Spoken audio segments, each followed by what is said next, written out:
Kemudian ada proses sekunder, ya. Nah, di sini proses sekunder adalah contohnya adalah mass reducing proses. Jadi ini proses pengurangan massa, ya. Contohnya apa? Proses machining, ya. Proses pemesinan itu masuk ke dalam proses-proses sekunder, ya. Lalu ada mass conserving proses. Jadi proses-proses yang mengkonservasi atau menjaga massa dari benda kerja. Contohnya apa? Di sini proses pembentukan, ya, proses forming, ya. Dan yang terakhir setelah sekunder ada proses tersier, ya. Nah, proses tersier di sini ada dua, ya. Ada proses penyambungan, ya, joining, atau yang kedua adalah proses pengubahan sifat, ya, dari benda kerja. Misalkan heat dan surface treatment, ya, heat treatment dan surface treatment. Jadi ini ada kesalahan. Mudah-mudahan kalian ini bisa, ya, ubah seperti ini urutannya.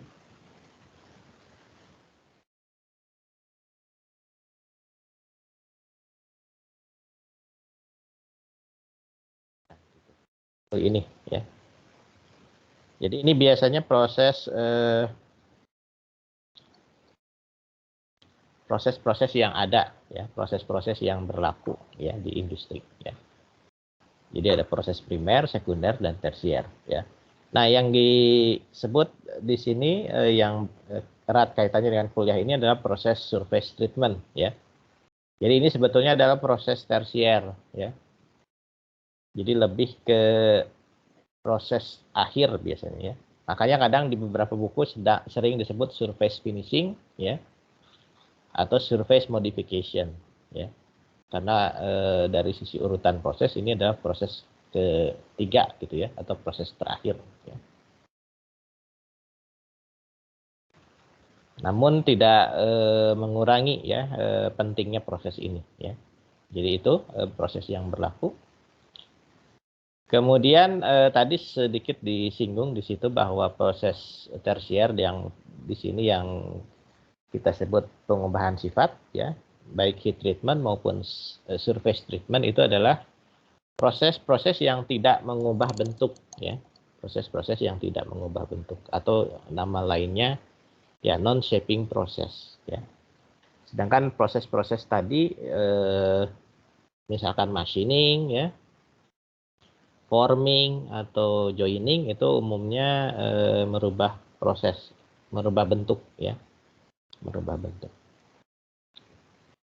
Oke. Itu pendahuluan, ya. Jadi kalau kalian melihat struktur proses manufaktur yang berlaku di industri, 3 proses ini pasti ada, gitu ya. Di Indonesia sendiri misalkan kalian bisa lihat proses-proses primer, ya, di Krakatau Steel, ya. Lalu di beberapa industri-industri pengecoran punyanya Astra Group, ya, itu juga ada, ya, untuk casting mesin misalnya, ya. Untuk powder metalurgi mungkin agak jarang, ya, industrinya, ya, di kita. Tapi ada, rasanya ada. Lalu pemesinan sama pembentukan ini juga banyak, ya, di sekitar Cikarang situ banyak, ya. Alumni-alumni kita juga sudah banyak yang bekerja di misalkan di casting, ya, di forming, ya, itu banyak, ya. Nah, yang tersier welding dan heat treatment, surface treatment juga banyak, ya. Oke. Nah, kadang di beberapa buku istilah surface treatment itu berganti dengan surface engineering, ya, bergantian surface engineering, surface treatment, ya. Dari sisi istilah mirip-mirip tapi ada sedikit perbedaan sebetulnya, ya. Jadi mana yang lebih luas skopnya, gitu ya? Yang lebih luas di sini adalah misalkan surface engineering, ya. rekayasa permukaan, itu skopnya lebih luas ya, dibanding surface treatment ya. Jadi surface treatment itu lebih ke ya kecilnya, bagian kecilnya dari bagian besarnya surface engineering ya. Nah, kadang juga kita harus bedakan ya berdasarkan tujuan bahwa proses perlakuan permukaan atau surface treatment itu bisa juga dibedakan dengan proses pengerasan permukaan ya. Jadi ini adalah sebetulnya proses perlakuan permukaan juga, tapi yang dikhususkan gitu ya, tujuannya adalah untuk mengeraskan permukaan ya. Bahkan di beberapa buku gitu ya, proses perlakuan permukaan itu kadang lebih spesifik, yang dirubah itu lebih ke sifat fisiknya ya. Jadi lebih ke functional properties-nya ya, dibanding dengan kekerasan misalnya ya. Nah, tapi ya dua istilah ini ya hampir sama sebetulnya ya, cuman skopnya aja yang berbeda gitu ya. Nah, tujuannya sendiri hampir sama sebetulnya ya. Jadi tujuan dari perlakuan permukaan secara umum itu meningkatkan ya properties ya, meningkatkan sifat material di permukaan ya, intinya itu ya. Jadi bisa meningkatkan ketahanan korosi, meningkatkan appearance ya, penampilannya, meningkatkan tadi sifat-sifat fisik, elektronik, magnetik ya, ketahanan kimia dan seterusnya. Itu tujuannya. Nah, nanti kalau kalian dalam pembahasannya di kelas ini, kalau kalian menemukan ada beberapa proses perlakuan permukaan yang juga menghasilkan peningkatan kekerasan, itu biasanya ya bisa dikategorikan dikelompokkan dalam surface treatment saja, gitu ya, bukan surface hardening secara spesifik ya, karena pengerasan permukaan itu atau peningkatan kekerasan dari permukaan itu adalah hanya efek ya yang dihasilkan dari kita melakukan perlakuan permukaan ya. Contoh di sini diambil contoh ada proses anodisasi, yaitu masuk ke dalam metode elektrokimia ya, dalam pelapisan. Itu masuk ke dalam salah satu kelompok surface treatment ya, tapi tidak dimasukkan misalkan spesifik dalam surface hardening ya. Surface hardening contohnya yang mungkin dikenal kalian ada karborisasi misalnya, proses pengerasan permukaan baja misalkan dengan menambahkan karbon dari luar ya, nitridasi. Nah, itu contoh surface hardening ya.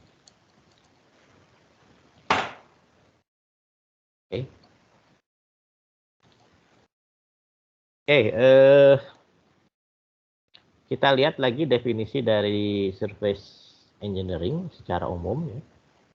Ini adalah disiplin ilmu ya, disiplin ilmu rekayasa tentu ya, karena ada engineeringnya, yang biasanya meliputi tiga hal ini ya.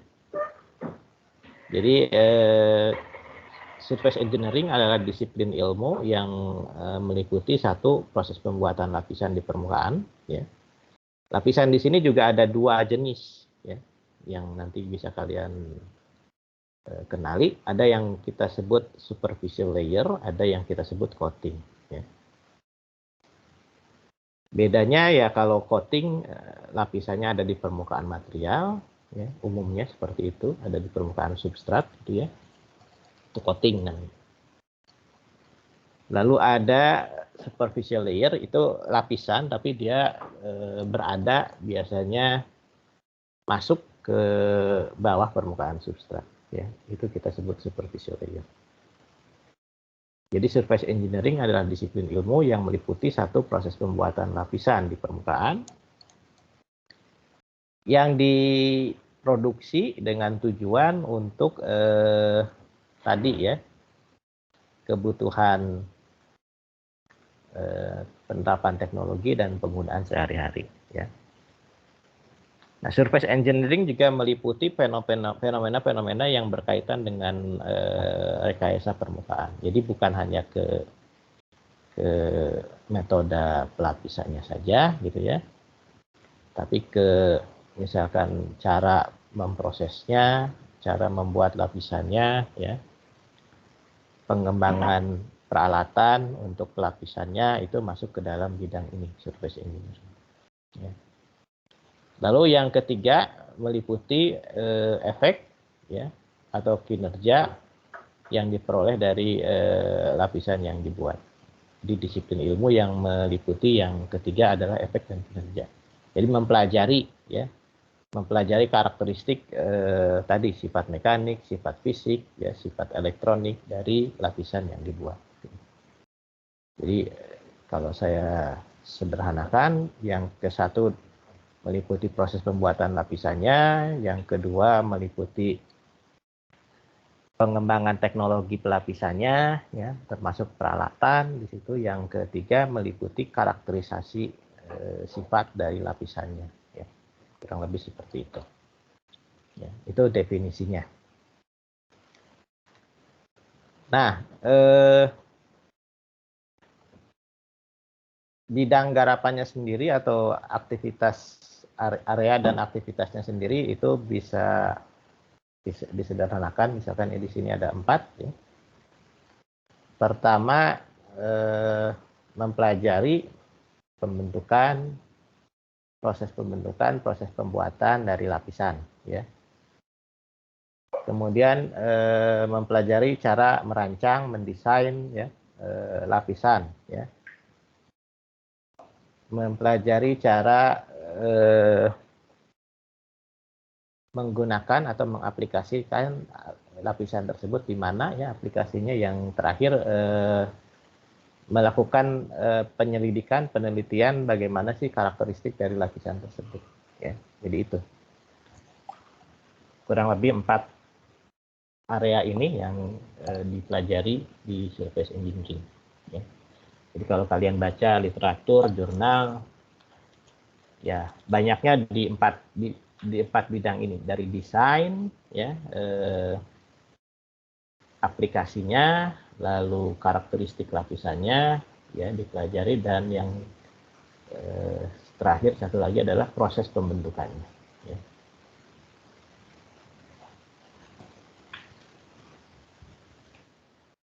Nah, ini di sini ada beberapa contoh ya proses pelapisan ya. Kalian bisa lihat di sini ada plasma spray, plasma nitriding ya, ion implantation, CVD, PVD ya, ion beam deposition ya. Itu adalah proses-proses ya rekayasa permukaan yang dilakukan ya di industri, baik di bidang metalurgi maupun di bidang lain ya, elektronik, optik ya, dan seterusnya. Nah, kalau kita bagi berdasarkan teknologinya gitu ya, yang tradisional, proses-proses tradisional mungkin kalian kenal cat ya, pengecatan itu kan tradisional ya. Electroplating itu juga tradisional ya, lapisan listrik. Galvanizing ya, itu juga masuk tradisional. Kemudian thermal spray, plasma spray, mungkin plasma masuk bisa advance ya, kalau di Indonesia masih jarang. Thermal spray itu tradisional ya. Lalu proses-proses nitridasi ya, karburisasi, nitridasi, bore reading ya, itu adalah proses-proses tradisional yang di industri kita mungkin ini sudah banyak diadopsi ya. Nah, tapi ada juga teknologi-teknologi lapisan ya yang advance ya, sangat maju, canggih gitu ya. Dan di Indonesia mungkin masih jarang ya, masih jarang dari sisi peralatan maupun dari sisi industri yang menerapkan ya. Misalkan VPD, CVD ya, itu banyak dipakai untuk bidang-bidang semikonduktor khususnya ya, mendevelop lapisan film tipis gitu ya untuk kebutuhan semikonduktor. Ion implantation itu juga jarang ya, walaupun mungkin ada yang sudah industri yang sudah juga mulai mengadopsi di Indonesia ya. Lalu ada ion beam mixing, ion assisted deposition, laser treatment, itu adalah teknologi-teknologi advance maju yang masih jarang yang mungkin di kita. Kalau di luar sana atau di Singapura, contoh yang paling dekat yaitu sudah banyak yang pakai ya.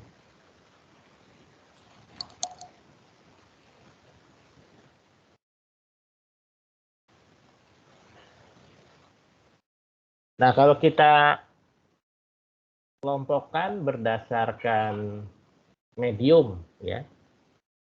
Jadi proses pelapisan itu bisa dikelompokkan berdasarkan medium yang dilapiskannya, ya, media yang dilapiskannya. Ya. Jadi berdasarkan media yang dilapiskan ke substrat, gitu ya, proses pelapisan bisa kita bagi jadi 3 kelompok ya di sini. Jadi ada media gas, gitu ya, ada media cairan, media cair, ada media ya asalnya dari padat tapi dia dirubah jadi lelehan gitu ya, molten atau semi molten state ya. Jadi ada medium gas, medium larutan, dan ada medium cairan gitu ya. Ya larutan sama cairan dibedakan lah ya, dibedakan. Jadi yang fasa gas contohnya ya ini proses deposisi misalkan thin film ya, CVD, VVD ya, itu IBAD ya, itu adalah gas ya, gas state ya. Termasuk di situ misalkan ion implantation ya, itu juga gas ya, gas state. Kemudian untuk yang dari larutan,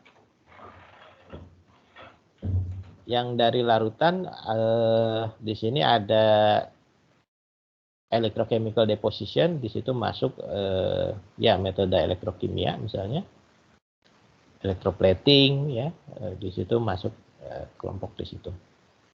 Lalu chemical solution deposition, di situ ada electrolysis deposition, chemical conversion ya, chromating di situ masuk ya. Lalu chemical reduction itu juga masuk di situ. Kemudian dari sol gel misalnya ya, dari colloid itu juga masuk yang kelompok ini larutan. Ya.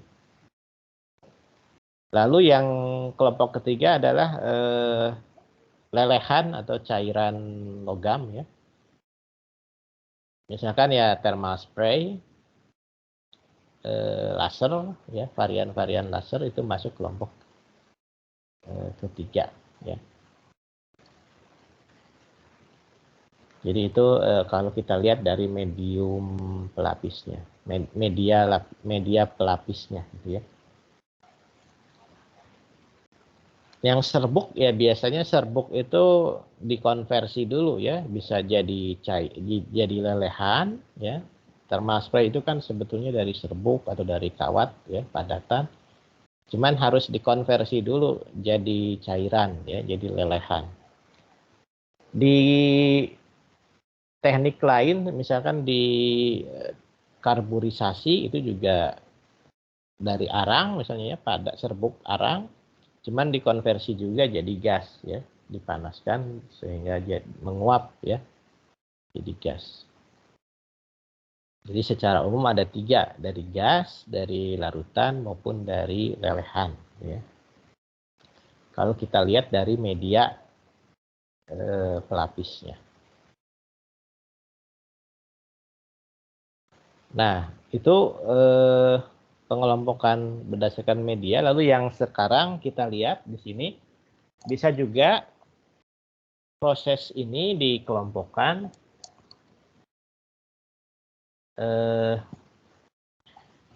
kalau kita analisis itu berdasarkan ada tidaknya ya perubahan komposisi kimia ya di permukaan benda kerja ya. Jadi ada beberapa proses yang menyebabkan terjadinya perubahan komposisi kimia di permukaan benda kerja ya, sehingga menyebabkan permukaan memiliki perbedaan komposisi kimia ya dengan bagian base metal ya, dengan bagian ya substratnya ya. Nah, ada juga proses yang tidak menyebabkan terjadinya perubahan komposisi kimia ya. Nah, di sini kalian bisa lihat contohnya dan bisa dibayangkan misalkan prosesnya ya. Kalau proses karborisasi ya, nitridasi, umumnya kita kan dengan sengaja memasukkan unsur karbon, nitrogen ya ke permukaan benda kerja ya dengan mendifusikan gitu ya. Maka ya otomatis permukaan benda kerjanya berubah ya komposisinya.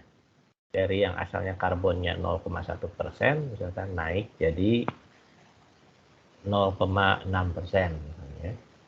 Atau nitridasi dari yang tidak ada nitrogen jadi ada nitrogen. Ya. Nah, begitu juga dengan ion implantation sama ya. Kita masukkan ion ke permukaan benda kerja ya.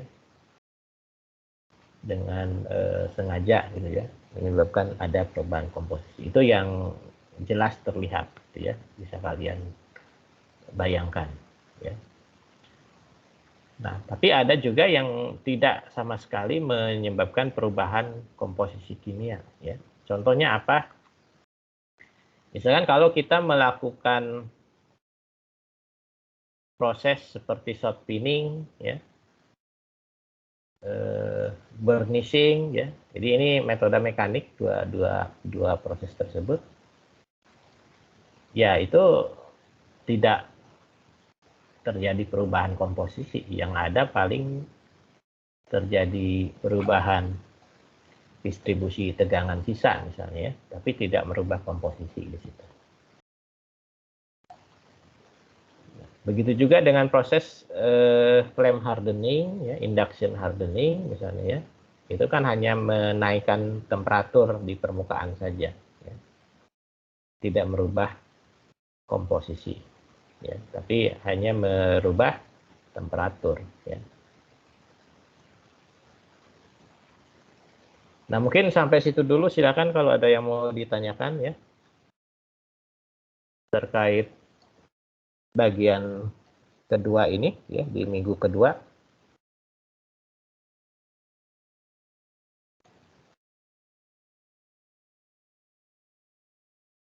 Ada yang mau bertanya nggak? Silakan.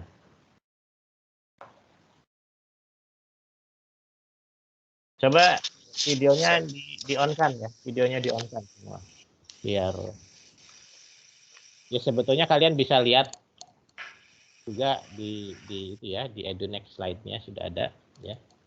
Mungkin kita coba diskusi, silakan kalau ada yang mau tanya. Pak, izin bertanya Pak, saya. Silakan. Saya Faik Haidar 137-18026 mengenai ini Pak, surface engineering.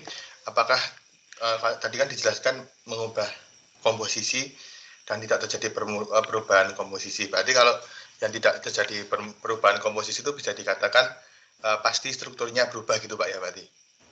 Dan di sananya di permukaan tersebut Pak. Gimana pertanyaannya? Ini kan kalau misalnya ini udah contohnya kan di shot pinning gitu Pak, ya kan berarti memberikan seperti dibuat strain hardening gitu Pak ya, di beberapa titik yang terkena bola-bolanya itu kan Pak, sehingga dia lebih kuat itu. Berarti kalau misalnya kita meninjau dari perubahan yang terjadi, bisa jadi apakah bisa dibuat seperti yang satu itu terjadi perubahan komposisi sehingga surface propertiesnya itu berubah, lalu yang kedua itu tidak terjadi perubahan komposisi tapi udah pasti strukturnya yang berubah sehingga surface propertiesnya berubah. Pola pikirnya itu seperti itu Pak, apa betul belum gitu Pak? Ya bisa seperti itu, tapi pada intinya kita di sini fokusnya adalah ke ada tidaknya perubahan komposisi kimia ya. Jadi kalau prosesnya menyebabkan ada perubahan komposisi kimia ya itu dikelompokkan kelompok A misalnya ya. Kalau tidak menyebabkan perubahan komposisi kimia itu dikelompokkan di B misalnya ya. Terlepas nanti dari dua proses tadi yang A dan B tadi ternyata menyebabkan terjadi perubahan struktur ya. Misalkan yang A selain komposisi kimia karena yang A itu karena komposisi kimia berubah ternyata terbentuk struktur baru misalnya ya. Contohnya ya misalkan pada karburasi karena karbonnya naik lalu bisa berubah jadi martensit kan karena kita quench ya setelah karbon dimasukkan di quench. Jadi martensit kan berubah strukturnya. Nah, yang B misalnya shot pinning. Shot pinning juga struktur di permukaan materialnya berubah ya. Pasti berubah, ada dampaknya karena ada deformasi plastis di situ kan. Ada deformasi plastis. Ya. Selain tadi tegangan sisanya meningkat, misalkan ada deformasi plastis di situ. Pasti ada perubahan struktur permukaannya gitu ya. Dan ya ujung-ujungnya akibat perubahan struktur tadi ya sifat permukaannya berubah gitu ya. Tapi yang kita kelompokkan di sini lebih ke melihat apakah ada perubahan komposisi kimia atau tidak. Prosesnya itu seperti yang tadi saya jelaskan ya. Apakah menyebabkan adanya perubahan komposisi kimia atau tidak. Nah, kalau ada itu saya kelompokkan A, kalau tidak itu saya kelompokkan B. Gitu. Ya. Baik Pak, terima kasih Pak. Ya. Silakan, ada lagi?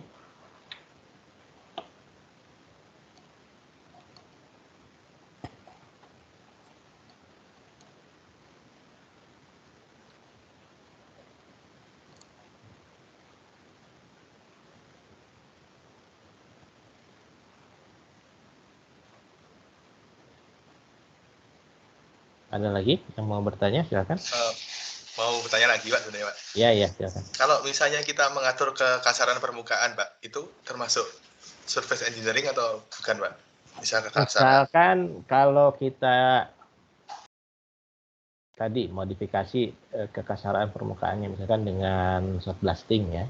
Shot blasting itu tahapan proses yang biasanya dilakukan sebelum kita melakukan thermal spray ya. Jadi permukaannya dikasarkan dengan tujuan nanti ketika kita aplikasikan thermal spray, lapisan thermal spray-nya bisa menempel dengan kuat ya karena ada istilah mechanical interlocking. Nah, misalkan tadi saya kasarkan permukaannya gitu ya. Ya, secara tidak langsung permukaannya berubah tentu ya, struktur permukaannya berubah jadi surface roughness-nya jadi kasar, tapi kalau dilihat secara mikro mungkin di situ juga ada perubahan ya. Karena ada deformasi plastis, ya strukturnya berubah gitu. Tapi ya jelas tidak ada perubahan komposisi di situ. Tidak ada perubahan komposisi kimia. Yang jelas ya strukturnya berubah ya. Ada deformasi plastis. Nanti sangat bergantung pada parameter proses blastingnya ya. Pakai tekanan berapa, bola apa yang dipakai gitu ya, ukurannya berapa. Nah, itu akan berpengaruh pada kalau secara makro ya kekasaran permukaannya, secara mikro tadi deformasi plastisnya sebesar apa ya.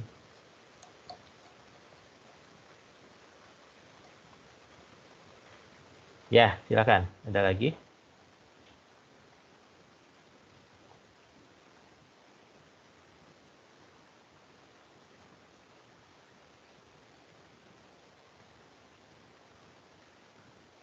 Kalau tidak, kita lanjutkan Pak. ya. Ya, silakan. Izin bertanya, Pak. Ya. Dorus Melvin, NIM 13719. Saya penasaran aja sih, Pak. Kalau di kenyataan lapangan di Indonesia ini dari seluruh coating method yang ada, kita paling sering ngegunain apa Pak kalau di Indonesia sejauh ini? Kalau ditanya paling sering, saya nggak bisa jawab ya. Datanya mungkin nggak punya. Tapi kalau berdasarkan pengalaman gitu ya, kan industri-industri yang ada di kita lebih banyaknya ya yang masih industri tradisional ya. Jadi kalau tadi kita bahas di sini, electroplating itu banyak ya. Kamu kalau main di bahkan industri rumahan pun banyak yang jualan ya jasa electroplating ya. Painting tentu banyak ya, perusahaan-perusahaan cat banyak di kita ya. Galvanizing juga banyak ya, tidak hanya untuk kebutuhan otomotif ya di sini galvanizing, untuk hot dip celup gitu ya, celup panas ya, yang tradisional batch galvanizing itu istilahnya. Jadi saya punya pagar misalnya ya, mau awet supaya tahan karat, saya galvanis, saya bawa tuh ke Cakung misalnya ya. Biaya galvanisnya dihitung per kilo, biasanya dicelup ya, selesai angkat gitu ya, bikin pagar, bikin kandang ayam ya, itu bisa galvanis di situ ya, termasuk yang di otomotif ya, itu juga banyak ya. Thermal spray mungkin lebih spesifik, biasanya perusahaan-perusahaan maintenance yang banyak pakai ya. Jadi kalau di Bandung ada NTP misalnya ya, Nusantara Turbine Propulsion, itu bergerak di bidang perawatan turbin pesawat. Nah, mereka punya tuh fasilitas thermal spray ya. Variannya banyak, flame spray, plasma, HPOF mereka punya ya. Atau di ini kontraktor-kontraktor migas yang kadang juga banyak dipakai untuk melapis ya pipa ya, thermal spray aluminium ya, TSA itu cukup terkenal kalau di migas ya, sebagai pelapis pipa ya. Nah, itu banyak make ya. Terus industri-industri heat treatment ya, itu banyak pakai tadi karburisasi, nitridasi. Jadi kalau kalian contohnya di Komatsu saja, di divisi manufakturnya ada bagian heat treatmentnya ya, kerjaannya melakukan karburisasi misalnya untuk roda gigi ya dan seterusnya. Bore reading saya masih jarang nemu, tapi kalau nitridasi, karburisasi banyak ya. Proses-proses lain yang tradisional di kita ya termasuk welding ya, welding yang tujuannya tadi untuk nambal kulit ya, overlay welding itu juga ada banyak ya. Jadi membuat lapisan tapi dengan welding gitu ya. Itu juga banyak ya, untuk repair biasanya. Nah, kalau yang VVD, CVD itu jarang. Paling kalau ada di Batam mungkin ya. Di situ kan banyak industri semikonduktor tuh di Batam karena dekat Singapura. Nah, itu mungkin kalian bisa nemu di situ VVD, CVD ya. Ion implantation ada, cuman nggak banyak ya. Ini lebih ke special tool biasanya ya. Dulu pernah ada yang presentasi di FTMD, dia pakai dia mengembangkan menjual jasa lapisan yang namanya diamond like coating ya, DLC. Nah, pakainya ion implantation itu. Teknologinya dari Jerman ya. Ya, cuman itu gitu ya, nggak banyak ya. Kalau dilihat dari pemakaian sebetulnya besar juga ya untuk yang advance coating ini. Misalkan kalau ibu-ibu sekarang pakai apa? Panci ya, anti lengket, tahan panas, yaitu kan coating-coatingnya di-develop dengan bukan lagi yang tradisional, sudah yang advance ya. Sehingga lebih tahan panas, lebih tahan aus ya, tahan gesek ya. Ya, itu mungkin yang bisa saya sampaikan, Theodor. Oke, baik. Terima kasih banyak, Pak. Ya.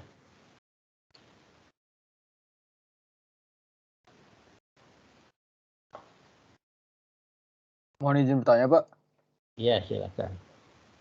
Kalau misalnya buat metode mekanik, berarti kan tadi itu ada sisi strain hardening-nya, Pak, ya, buat mengeraskan permukaannya. Betul.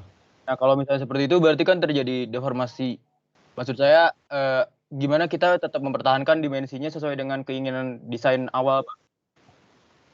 Oke. Ya, biasanya dari awal didesain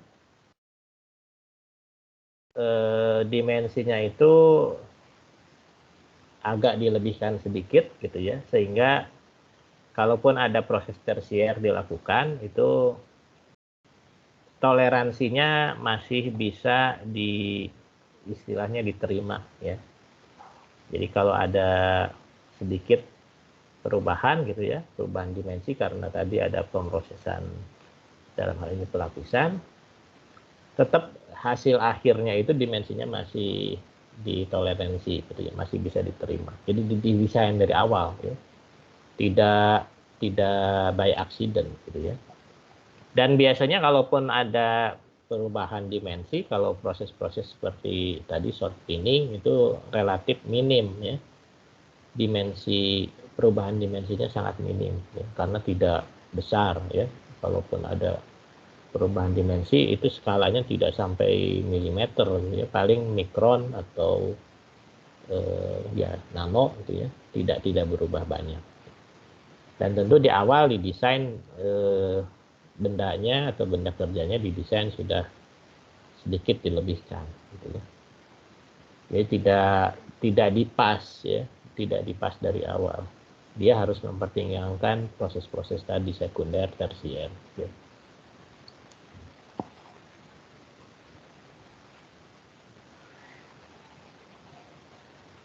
Silakan.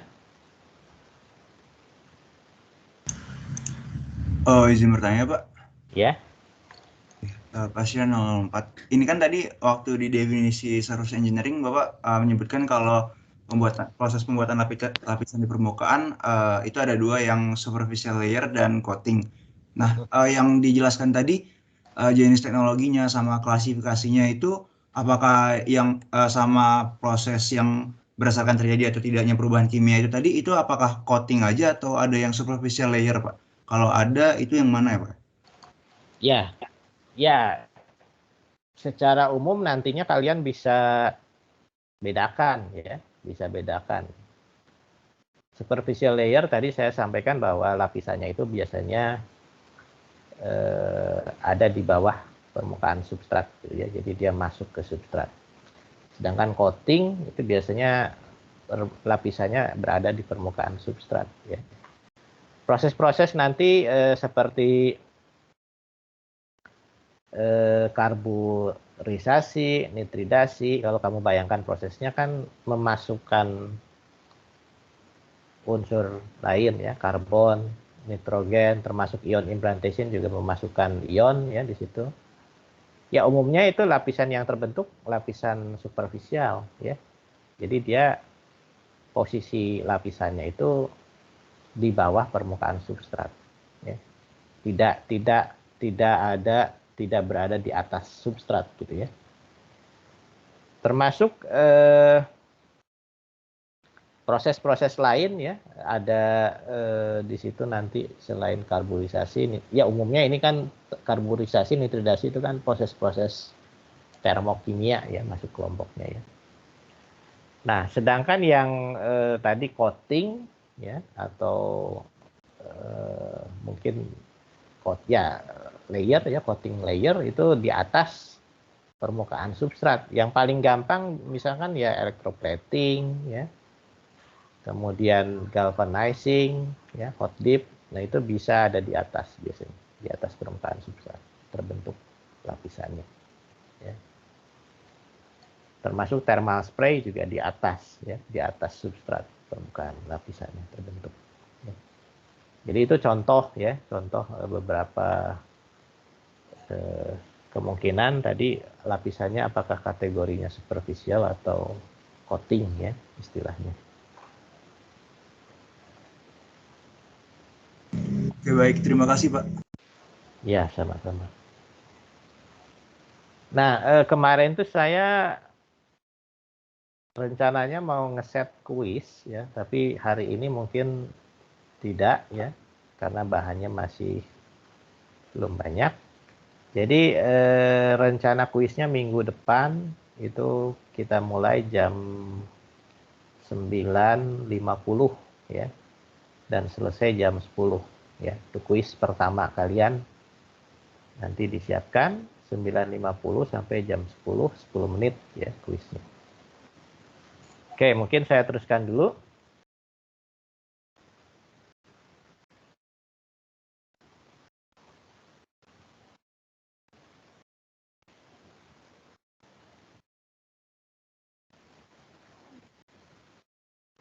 Nah, di sini diberikan tadi contoh lain, ya, contoh-contoh yang tadi saya sebutkan, ya. Jadi contoh proses yang menyebabkan perubahan komposisi kimia di permukaan benda kerja apa saja, ya, tadi karbonisasi misalnya, ya. Jadi ini masuk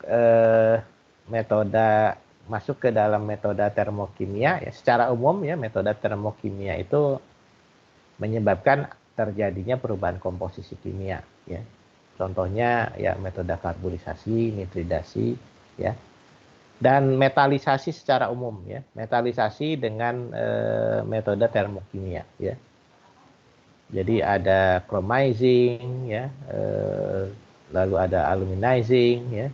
Nah, itu masuk ke dalam proses yang menyebabkan terjadinya perubahan komposisi kimia di permukaan benda kerja, ya. Termasuk satu lagi adalah ion implantasi, ya. Ini masuk ke dalam metode fisika sebetulnya, ya. Jadi metode fisika salah satunya ion implantation ini itu juga menyebabkan benda kerja mengalami perubahan komposisi kimia, ya. Ya, ini keterangannya misalkan di nitridasi, ya, kita sengaja memasukkan nitrogen, ya, ke baja, ya. Sehingga di permukaan nitrogen tadi bereaksi misalkan menghasilkan lapisan besi nitrida yang keras, ya. Sementara ion implantasi itu yang dimasukkan di sini adalah ion, ya, dengan kecepatan tinggi dipaksa masuk ke permukaan benda kerja, ya. Ionnya apa, ya, bisa ion logam, ion tertentu yang memang tujuannya misalkan untuk kekerasan, untuk tahan korosi dan seterusnya. Setelah dimasukkan biasanya diberi proses tambahan misalkan dengan heat treatment, ya, untuk mengakomodasi supaya ion-ionnya menyebar secara merata di seluruh permukaan benda kerja, gitu, ya. Sedangkan yang tidak menyebabkan perubahan komposisi kimia tadi contohnya shot pinning, ya, shot pinning, lalu proses-proses pemanasan, ya, pada permukaan benda kerja, flame hardening, ya, melting, itu tidak merubah komposisi kimia, ya, karena tidak ada unsur lain dimasukkan ke situ, ya. Yang berubah di sini hanya misalkan bisa ininya, ya, strukturnya, ya, ada dari padat mencair, gitu, ya, tapi komposisinya tetap sama, gitu, ya. Atau di sini, ya, degree dari level dari deformasinya berubah, ya. Shot pinning misalnya, ya. Itu tidak menyebabkan perubahan komposisi kimia. Nah, berdasarkan metode yang digunakan, ya, proses perlakuan permukaan atau surface engineering, ya, surface modification, itu bisa kita kelompokkan jadi 6, ya, atau 7, ya, 6 sampai 7, ya. Jadi ada mechanical method, ya, metode mekanik, ada termomekanik, ya, thermal, termokimia, lalu ada kimia di situ, ya. Kemudian ada elektrokimia dan terakhir ada fisika, ya. Jadi ada 6 atau 7 kadang di beberapa buku. Ya, itu adalah metode-metode yang bisa kita kelompokkan, ya, dalam menghasilkan lapisan di permukaan material, ya.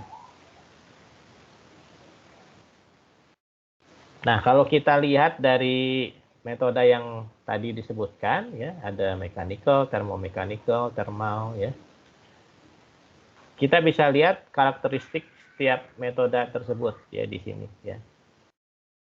Jadi bisa dilihat dari ketebalan, ya, ketebalan lapisan yang dihasilkan.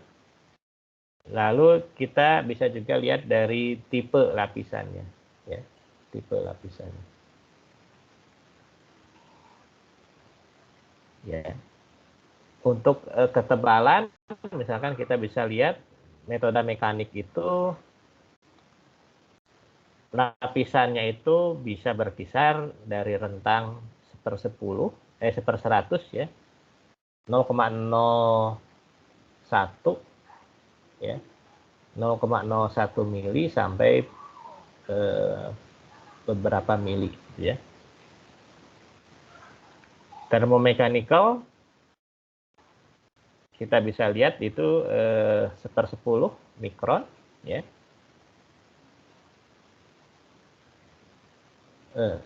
Puluhan mikron, ya, several tens of micron, puluhan mikron sampai ke beberapa mili, gitu, ya, termomechanical.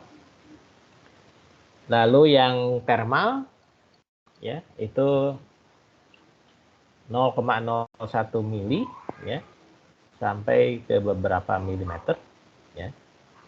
Lalu termochemical puluhan mikron sampai ke beberapa mili, ya. Jadi hampir sama antara termomechanical sama thermochemical, ya. Lalu ada electrochemical dan chemical, itu beberapa mikron ke beberapa ratus mikron, ya. Dan terakhir metode fisika, ya, ini 1/100 mikron, ya. Jadi 0,01 mikron ke puluhan mikron, ya. Nah, kalau kita perhatikan di sini umumnya yang paling tipis itu dihasilkan oleh metode fisika, ya. Jadi lapisan paling tipis itu biasanya dihasilkan oleh metode fisika. Ya. Sedangkan yang tebal, ya, yang tebal itu bisa dari thermomechanical, ya, atau dari thermochemical, ya, atau dari thermal, ya, dan mechanical, ya, itu tebal, ya, cukup tebal sampai puluhan milimeter, ya. Selanjutnya, ya, electrochemical dan chemical itu medium, ya, lapisannya. Nah, di sini kalian bisa lihat tipe lapisannya, mechanical, thermomechanical, ya, thermal, thermochemical, electrochemical, dan physical itu W dan P, gitu, ya. Ya, tadi bisa superficial maupun coating, ya. P itu coating saja, electrochemical dan chemical. Kemudian contohnya di situ banyak, ya, ada burnishing, detonation, misalkan mechanical, thermomechanical, ada thermal spray dan seterusnya, ya. Itu yang akan kita bahas satu persatu, ya. Yang bisa kita bahas satu persatu. Misalkan kita mulai dari yang pertama, metode mekanik, ya. metode mekanik. Dilihat dari sisi proses, ini tentu dari namanya ya. Di sini jelas lapisan itu dibuat dengan memanfaatkan efek tekanan ya. Contohnya pada burnishing ya. Dan energi kinetik ya. Dan energi kinetik misalkan contohnya pada shot pinning ya. Ya. Bisa dari alat ya, penekanannya atau bisa dari partikel ya. Misalkan bola baja ya. Jadi efek yang dimanfaatkan adalah tekanan atau energi kinetik dari alat atau partikel ya untuk mengeraskan permukaan ya pada temperatur kamar ya di sini.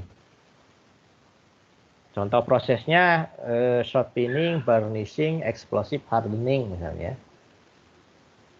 Nanti mungkin yang menarik ini explosive hardening. Kalau kalian baru dengar, ini teknologi yang mungkin belum banyak dieksplor ya di Indonesia ya. Ya ini shot pinning ini rutin ya di industri biasa dilakukan, termasuk tadi di industri maintenance turbin ya, shot pinning banyak digunakan ya, atau di Sulzer kalau kalian KP di Karawang di Purwakarta ada Sulzer tuh bisa ini ya belajar shot pinning, termasuk tadi di NTP ya di Bandung kalau NTP.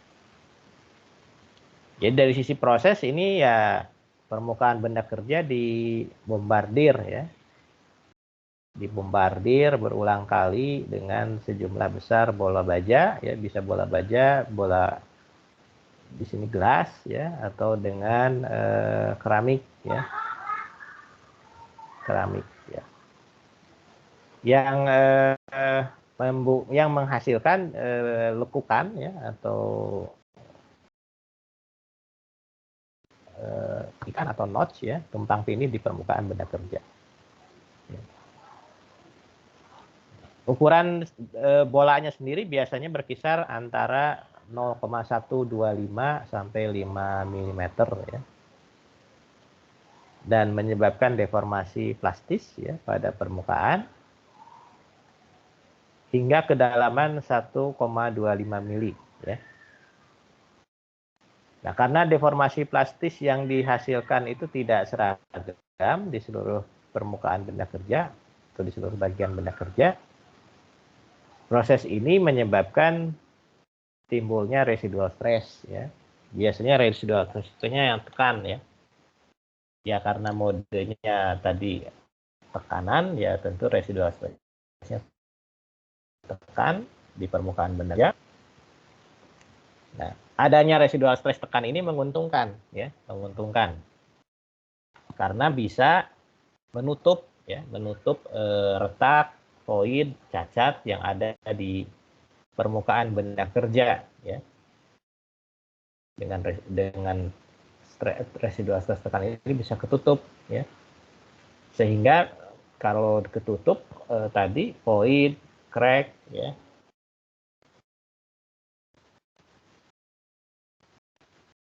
Petik ya, ketahanan petik dari komponen yang diproses.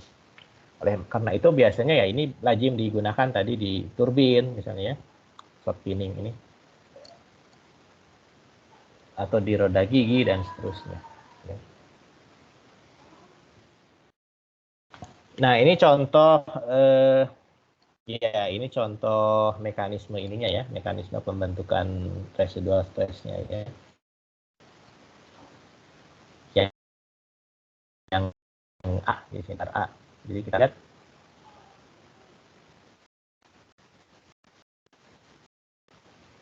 itu panas permukaan, sehingga bagian permukaan benda kerja itu mengalami deformasi plastis ya di permukaannya, sehingga akibat terjadinya deformasi plastis tadi ya muncul residual stress ya. Dalam hal ini residual stressnya tekan ya. Kalau kita lihat di situ di arah sumbu X gitu ya, di arah sumbu X distribusi residual stressnya negatif ya, negatif artinya tekan ya, residual stress.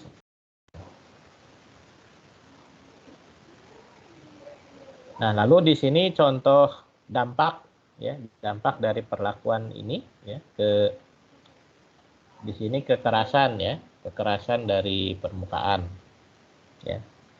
Kekerasan permukaannya meningkat ya akibat melakukan akibat di treatment dengan shock pinning ya gitu ya. Jadi di situ kalian bisa lihat bagian paling kiri itu permukaan ya.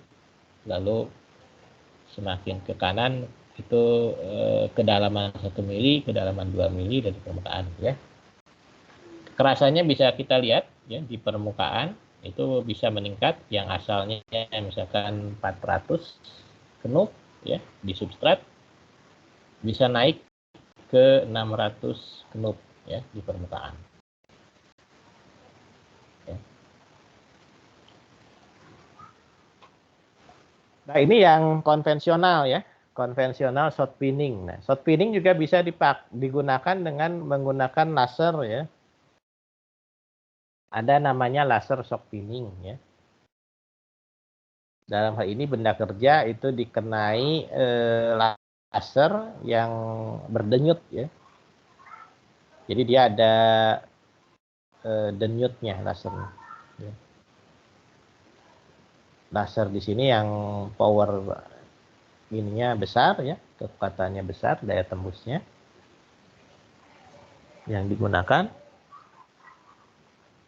Nah, proses laser shock pinning ini menghasilkan sama ya residual stress tekan dengan kedalaman 1 mili ya.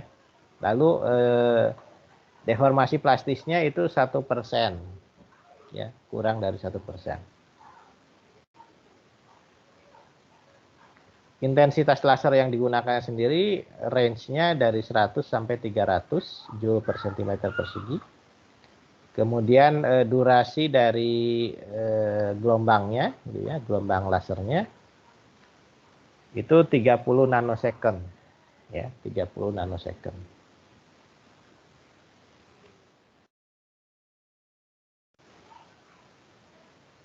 Nah, ini contoh yang laser shock pinning, ya. Contohnya ini ambil dari Korea, ya ini website ini source-nya. Bisa kita lihat di sini, ini komponen benda kerja, ya. Ini permukaan, ya, permukaan yang mau dimodifikasi ini supaya tidak langsung kena permukaan, ini dicat, ya, dicat hitam di sini. Lalu di sini ditembak laser, kemudian permukaannya dialiri air, ya. Jadi ini berperan sebagai ya curtain itu ya apa ya, penghalang gitu ya, confining medium ya. Nah, laser tadi itu menyebabkan permukaan di sini terkena shockwave ya, yang menyebabkan terjadinya deformasi plastis dan tercipta tegangan sisa tekan ya. Misalkan ini dipakai ini untuk turbin ya, bagian rotornya misalkan atau bagian statornya.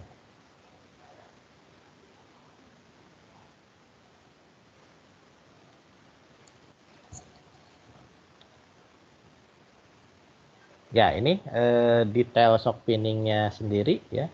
Sebelum kita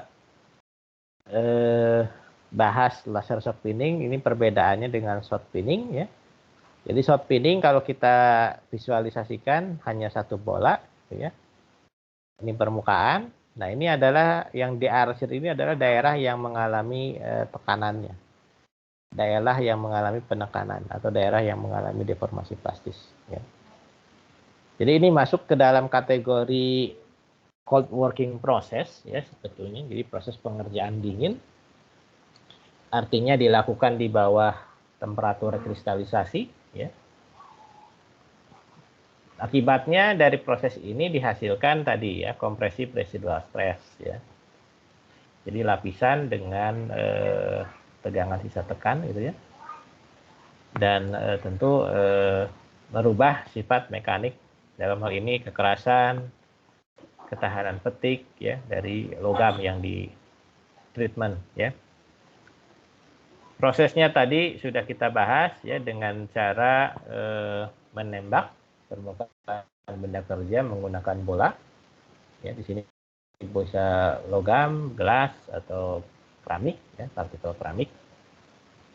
Dengan gaya yang cukup atau dengan power yang cukup ya, dengan tekanan yang cukup ya untuk menghasilkan deformasi plastis. Tujuannya kalau di industri itu spesifik lebih ke meningkatkan ketahanan petik ya dan juga meningkatkan ketahanan terhadap stress corrosion crack ya. Jadi hampir sama tadi menutup void crack yang ada di permukaan ya. Sehingga kalau ada pembebanan dari luar itu tidak langsung membuka retak-retak yang ada tadi karena ada tegangan sisa tekan di situ ya. Retaknya akan semakin sukar menjalar ya dengan adanya tegangan sisa tekan tadi. Nah, ini laser shock pinning ya. Laser shock pinning tadi jadi si benda kerjanya ditembak ya dengan laser gitu ya untuk menghasilkan deformasi plastis sama ya di permukaan ya. Nah, laser yang digunakan tadi panjang gelombangnya pendek ya. Sinyalnya pendek-pendek ya. Jadi dia denyutnya banyak ya. Nah, tidak langsung kontak dengan permukaan tapi harus ini dengan air ya. Ada paint sama air ya. Ditutup sama cat hitam dan air ya. Tujuannya biasanya cat hitam ini supaya lasernya ini tidak dipantulkan ya, sinar lasernya ini tidak dipantulkan tapi diserap gitu ya energinya.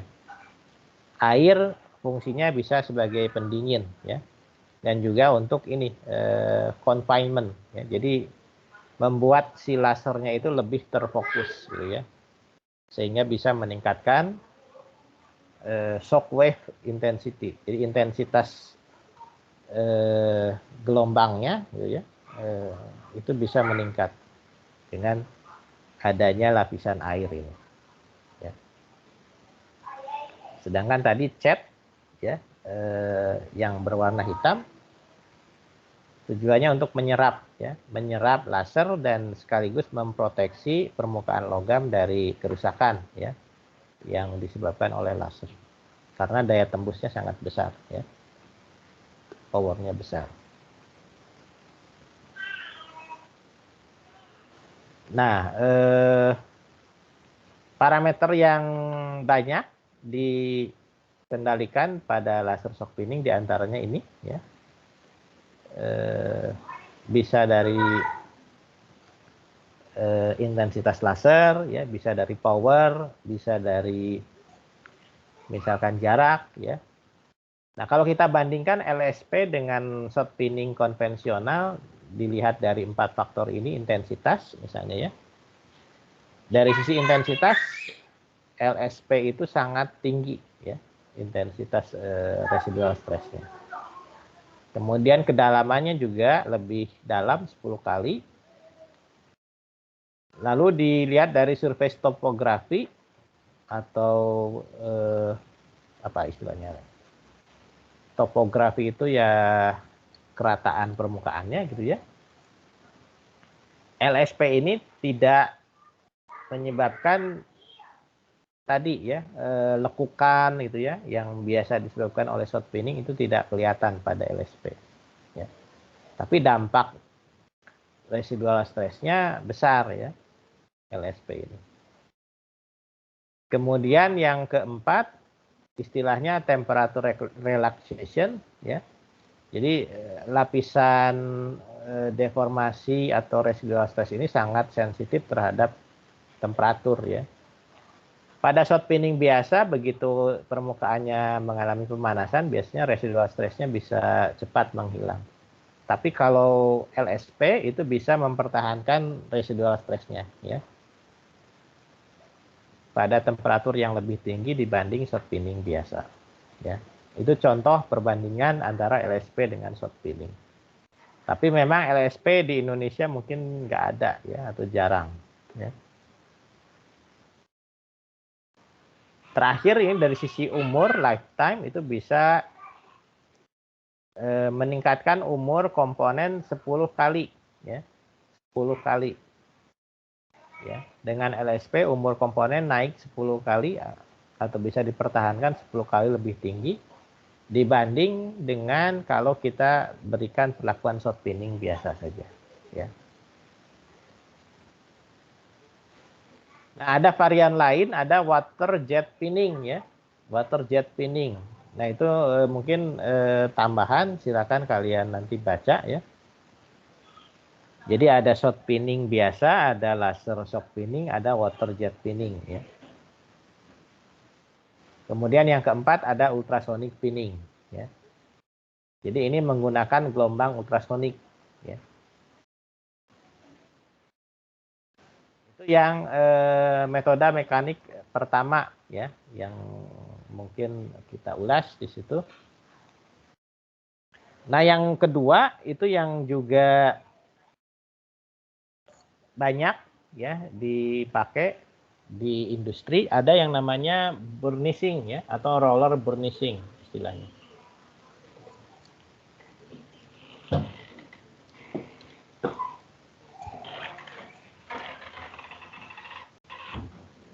Gambar di kiri itu bisa kalian lihat, di situ ada poros ya, poros dengan step gitu ya.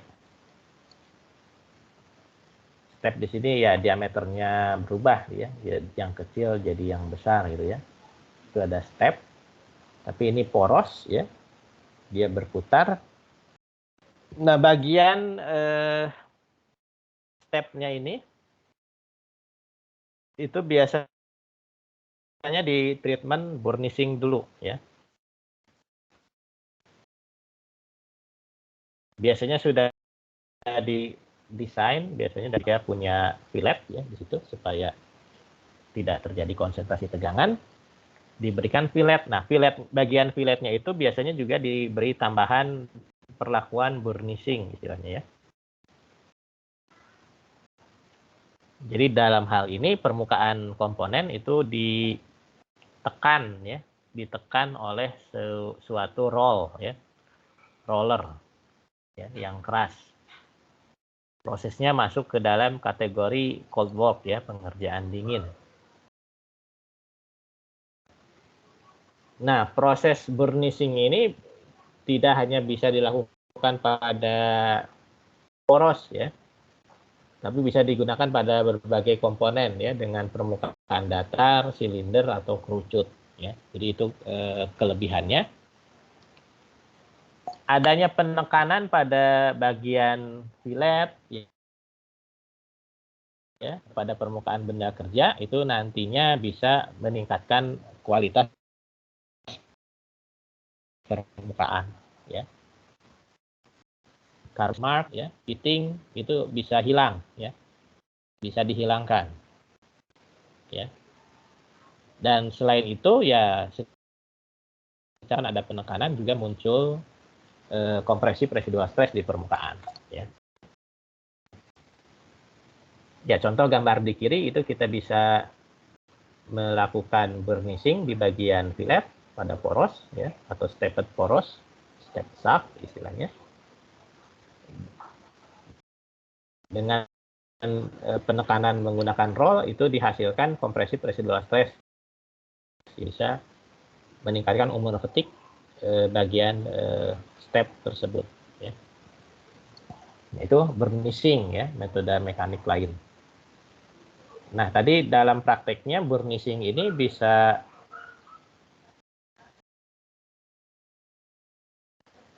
desain toolnya, ya itu bisa gambar yang A atau yang B ya di sini ya. Tergantung bagian apa yang mau di treatmentnya ya. Misalkan yang A itu kita mau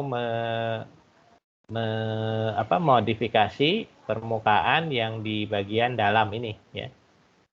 Yang diberi warna putih itu yang mau kita treatment ya. Nah, yang B ini bagian permukaan ya yang mau kita treatmentnya.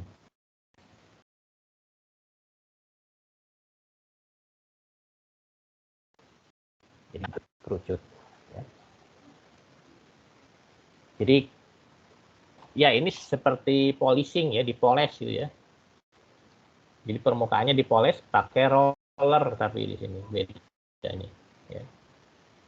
Jadi mirip polishing gitu ya, tapi dengan roll ya. Dan rollnya keras yang digunakan. Nah, proses ini selain banyak digunakan untuk meningkatkan sifat mekanik, juga tadi memperbaiki kualitas permukaan dari benda kerja. Ya. Dalam prosesnya bisa digunakan secara mandiri atau dikombinasikan dengan finishing lain ya. Jadi kombinasi dengan grinding itu adalah ya, proses mekanik lain yang juga bisa digunakan untuk memodifikasi permukaan. Ya, tentu lapisannya di sini permukaan yang dimodifikasinya tadi punya karakteristik biasanya memiliki residual stress ya, smooth ya karena tadi ada semacam polishing dari roller ya, sehingga keberadaan defect, cacat, goresan, scratch ya akibat tool mark ya itu bisa hilang ya. Itu karakteristik dari roller burnishing. Nah lalu yang terakhir ya ada yang namanya proses explosive hardening ya. Ini mungkin menarik ya. Teknologinya belum kita kuasai saat ini karena dari sisi proses memang ini cukup berbahaya ya.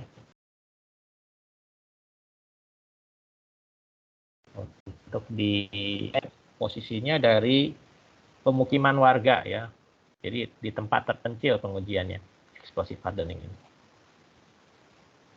Jadi dari sisi proses dalam explosive hardening, permukaan benda kerja yang akan dimodifikasi itu mengalami tekanan transient tinggi ya.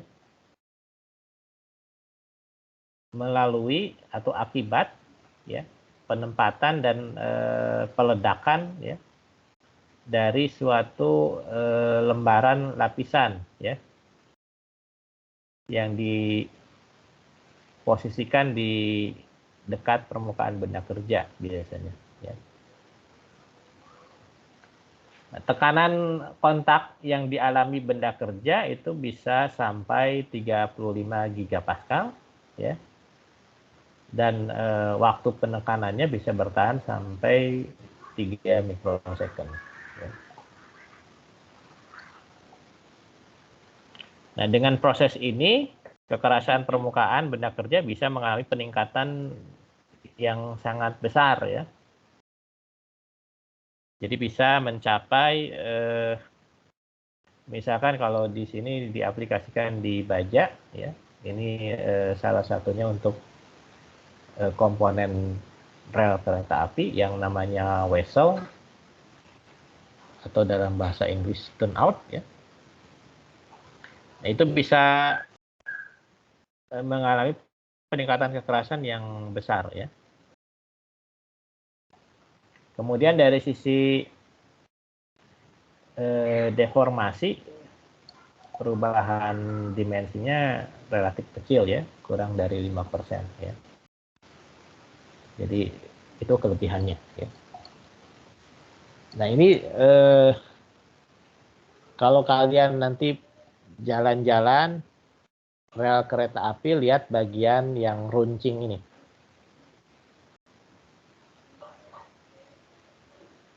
Kadang bagian jarumnya ini kadang diberi nama frog ya. Itu biasanya terbuat dari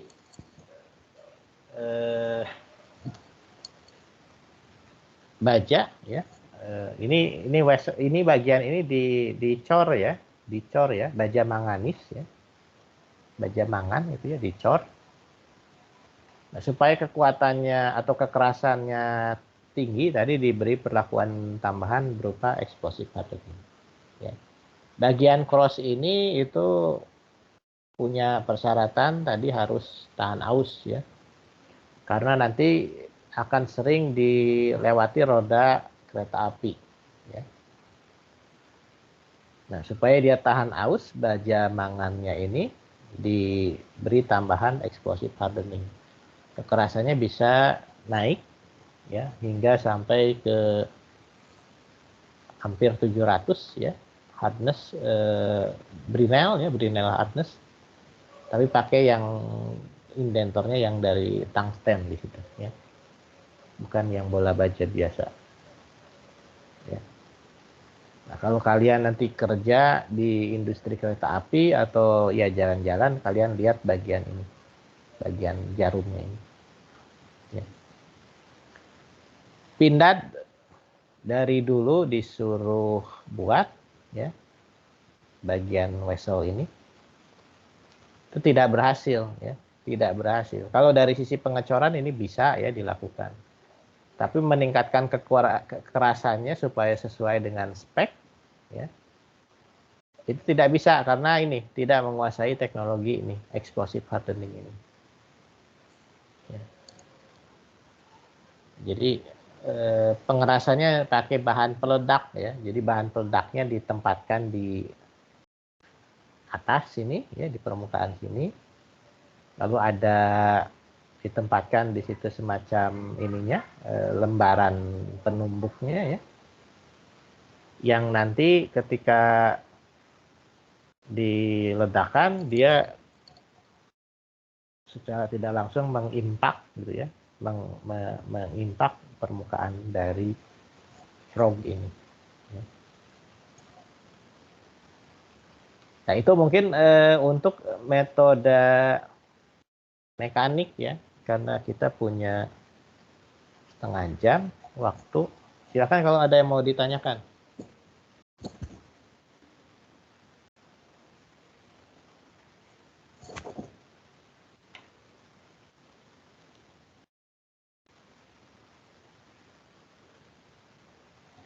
Ada yang mau bertanya nggak? Nah, tadi kalau tertarik mengenai explosive hardening, kalian bisa Google ya, googling explosive hardening itu apa, terus tadi aplikasinya untuk kereta api ya, itu bisa kalian pelajari lebih detail ya.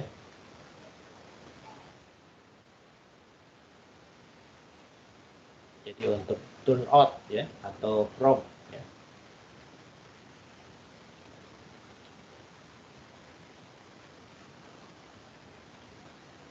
terbuat dari baja mangan tadi ya, baja mangan atau kadang disebut baja hardfill ya. Baja hardfill, baja mangan itu kadang dipertukarkan istilahnya walaupun tidak persis sama. Baja hardfill itu ada yang tahu nggak dipakai untuk apa biasanya?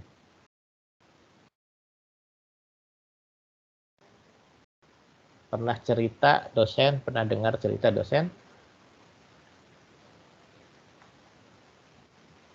Baja Hadfield dipakai untuk apa?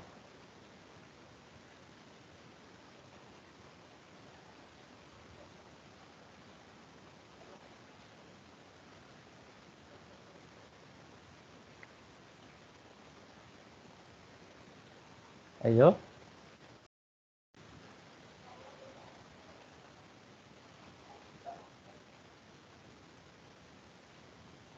Nah, ini saya coba share ini ya, jurnal nih, literatur, supaya kalian bisa lihat.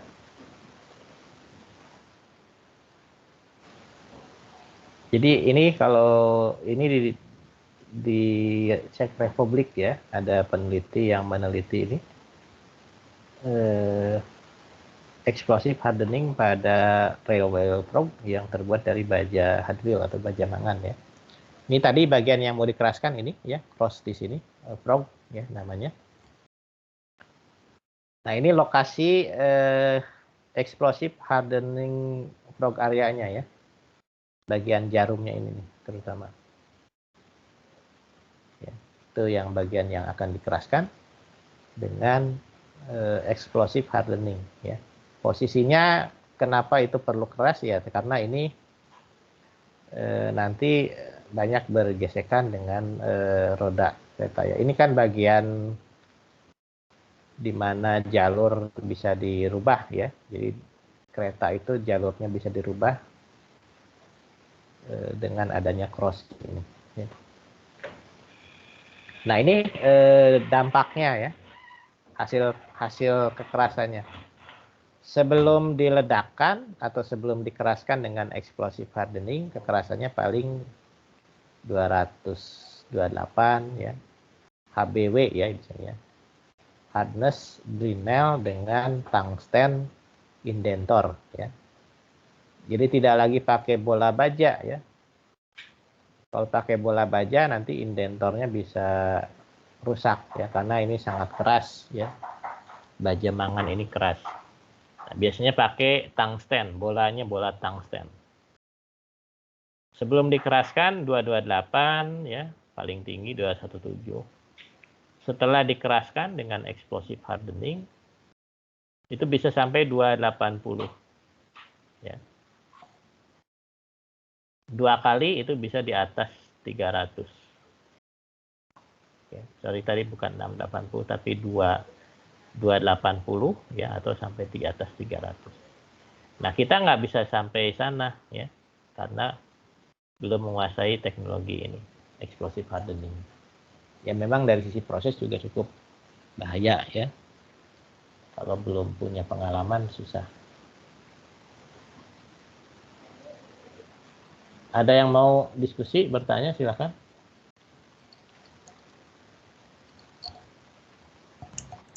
Pak izin bertanya Pak. Ya.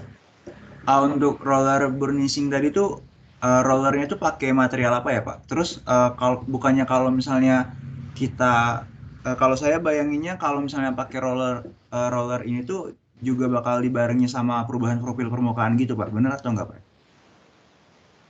Oke, makasih. Biasanya dari tool steel ya, rollernya. Jadi tool steel itu ya material baja-baja perkakas ya yang banyak dipakai. Kalau dari sisi bisa menyebabkan perubahan profil ya, tapi di sini mungkin tidak diatur ya, diatur di sini kan ini semacam proses polish ya. Tidak sampai memakan permukaan benda kerja, hanya menggosok ya istilahnya ya. Jadi si permukaannya itu digosok oleh roller ini, tidak sampai ada yang kemakan ya. Gitu ya. Jadi tidak ada perubahan profil secara signifikan. Paling kalaupun ada ya hanya panas ya, karena gesekan gitu ya. Panas karena gesekan. Tidak sampai makan. Tentu si profilnya juga desainnya ya tidak runcing ya, tidak tajam gitu ya. tapi dia hanya berperan sebagai penekan, ya. Makanya disebutnya roller, bukan apa istilahnya, ya bubut gitu ya, beda ya ini. Ada lagi, silakan. Ada satu pertanyaan lagi, Pak. Ini kan pengerjaannya tuh rollernya itu menekan gitu, Pak ya. Kalau menekan gitu, apakah ada kemungkinan bagian yang ditekan itu tuh bakal apa ya? Mungkin kayak short finishing gitu, Pak. Jadi ada lekukan gitu, Pak. Atau itu gimana ya, Pak ya? Enggak sih, enggak sampai melekuk. Makanya harus diatur. Jadi sudah ditentukan seberapa besar si roller ini masuk gitu ya, atau menekan itu seberapa besar kedalamannya gitu. Udah ditentukan dari awal.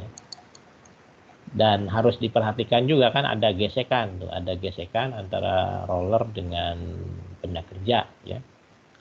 Tentu ada kenaikan temperatur, di situ ada panas ya. Nah, itu juga diperhatikan, panas yang muncul itu tidak sampai menyebabkan si permukaan benda kerja mencair tentu ya. Jadi sehingga ada istilahnya apa? Meleot gitu ya, si logamnya, benda kerjanya nggak sampai sana. Jadi dampaknya di sini hanya lebih ke polishing ya, menggosok saja supaya kalaupun ada cacat, goresan itu bisa hilang, tapi tidak sampai nekan sampai si benda kerjanya mencair gitu, enggak. Oke, baik, Pak. Terima kasih, Pak. Ya.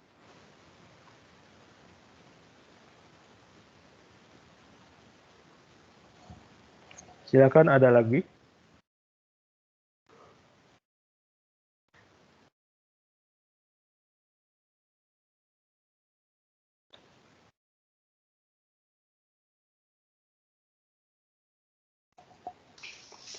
Izin bertanya, Pak.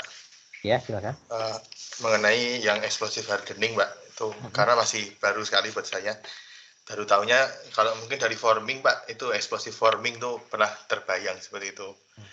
Dia ada cetakan terus nanti diberikan tekanan dari hasil ledakan ya, makanya dia terbentuk gitu.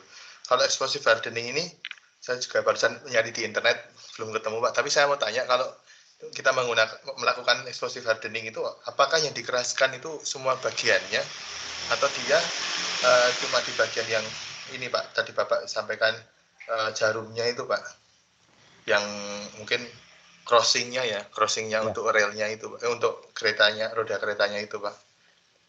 Lalu kalau apakah terusin dulu. Lalu apakah dia itu mirip seperti dengan explosive forming gitu, jadi tetap harus diberi pelapis terlebih dahulu sebelum dikenakan ke benda kerjanya gitu mungkin, Pak? Ya. Ya, kalau dari namanya pasti mirip ya, explosive hardening, explosive forming, cuman tujuannya beda gitu ya. Kalau yang explosive hardening tujuannya tadi lebih ke menimbulkan efek pengerasan ya. Jadi si bagian benda kerja yang mau dikeraskan tentu di bagian situ difokuskan tadi ya, si apa istilahnya, bagian yang mau dikeraskannya itu nanti di situ desain supaya si peledaknya itu ketika diledakkan menghempaskan suatu lembaran ya, bisa lembaran baja misalnya, tepat di bagian situ ya. Nah, untuk di aplikasinya rel sendiri, untuk aplikasi tadi untuk ke bagian frog ya, yang jarum ya, yang bagian jarumnya itu saja yang sebetulnya nanti dikeraskan ya. Sementara bagian lainnya kalau kamu lihat di sini ya, ini kan nanti harus di welding ya. Ini baja mangan ini nanti bagian crossnya ini nanti perlu dilas dengan rel. Nah, perlu dilas dengan rel. Jadi hati-hati, tidak semua harus dikeraskan dengan explosive hardening. Lebih ke bagian jarumnya saja terutama ya. Bagian jarum itu perlu dikeraskan tadi dengan explosive hardening. Sementara yang bagian ini, yang nanti bagian sambungan dengan relnya itu biasanya tidak sampai harus dikeraskan, tapi diperhatikan nanti ketika dilas dengan rel ya, itu tidak boleh terjadi penurunan kekerasan ya. Tidak boleh, akibat welding ini tidak menyebabkan penurunan kekerasan di situ ya. Jadi lebih ke nanti weldingnya hati-hati ya, untuk penggunaan metode ngelasnya itu harus hati-hati, filler yang dipakai apa dan seterusnya. Nah, untuk explosive hardeningnya lebih ke jarumnya itu, karena di bagian jarum situ yang memang tujuannya pengen dikeraskan ya, supaya tadi bisa mencapai misalkan 350 HBW misalnya. Kalau kamu ngacu nanti ke standar untuk rel ya, bagian frog itu ada persyaratan minimum ya. Bagian frognya itu, bagian jarumnya itu kekerasannya harus sekian gitu ya. Terserah mau pakai metode apa pengerasannya, tapi harus nyampe sekian. Dan ya orang biasanya lazimnya yang menggunakan metode ini, explosive hardening. Karena kalau hanya dicor gitu ya, baja mangan dicor ya pindad bisa sebetulnya, ngecor baja mangan itu nggak susah ya, baja hasil. Cuman untuk bisa nyampe 350 HBW itu susah gitu. Harus dengan explosive hardening. Oke, baik Pak. Terima kasih Pak. Jadi Ya. gambar Pak.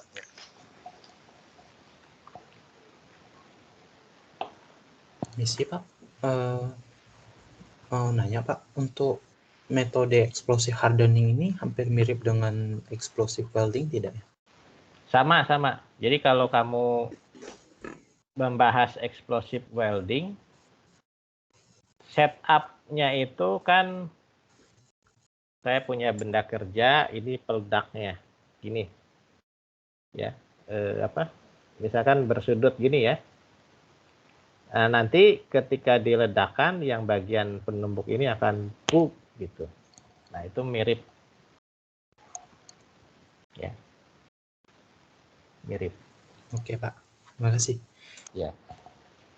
Jadi paling umum memang setupnya seperti ini, bersudut ya, 45 derajat misalnya ya. Jadi ini bagian yang mau benda kerja yang mau dikeraskan, ini ininya. Peledaknya di sini ya, di bagian sini.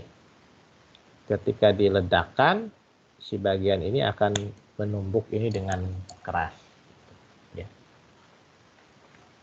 Ya umumnya hampir sama sih istilah explosive welding, explosive hardening, explosive forming. Hanya tujuannya saja, satu untuk forming ya, lebih ke forming, satu untuk pengerasan ya, satu untuk welding. Ya.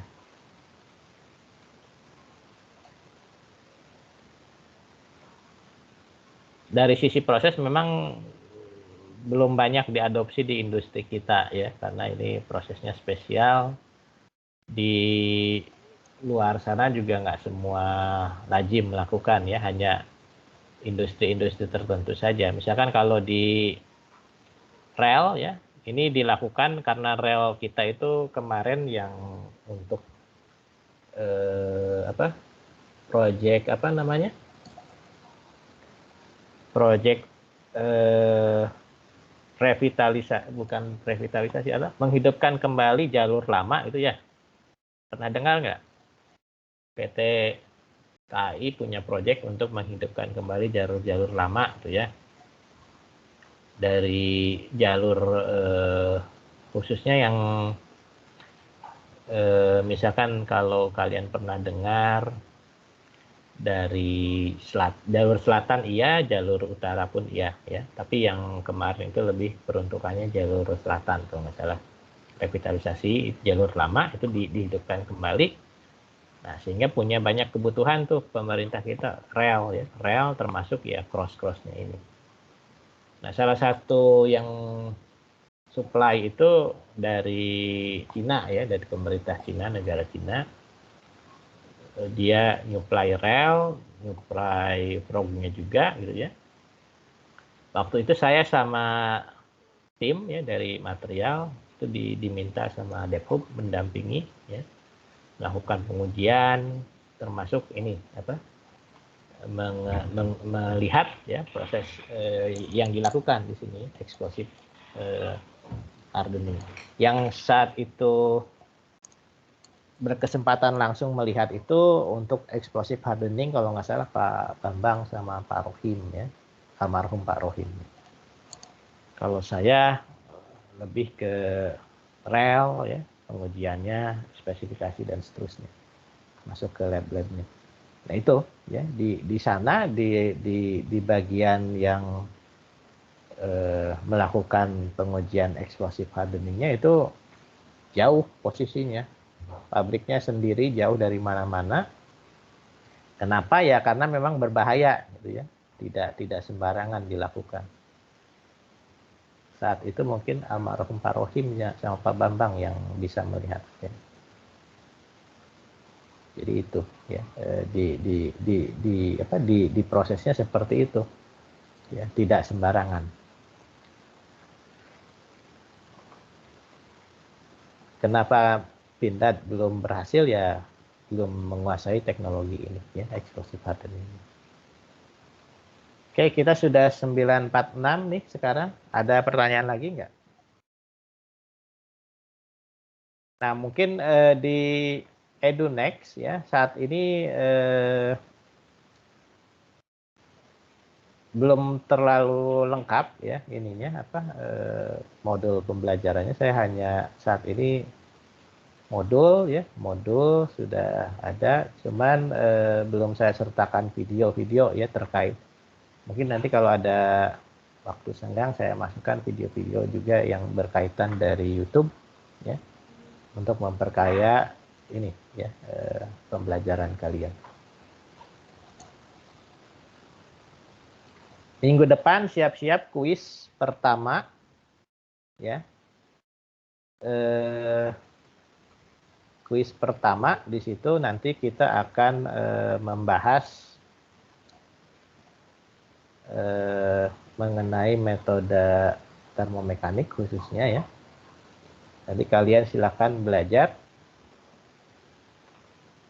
Di set rencananya di 9.50 sampai jam 10. Jadi hanya 10 soal. Bisa dikerjakan harusnya selama 10 menit. Ya. Karena hanya pilihan ganda kan, milih A, B, C, D, E itu cepat ya. Nah, mungkin itu dulu ya untuk kuliah pagi hari ini. Ada lagi yang mau bertanya nggak?